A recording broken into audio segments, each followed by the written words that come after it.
Oil, లవంగ, యాలక్, 2 onions, tomato,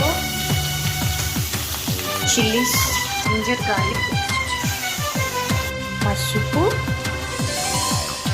కారం, ధనియాల పొడి, కొరియాండర్ పౌడర్, కొంచెం గరం మసాలా.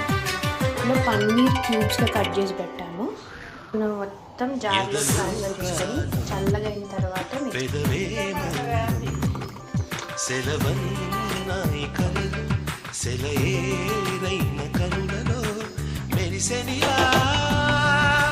శ్రీరంగ కావేరి సారంగ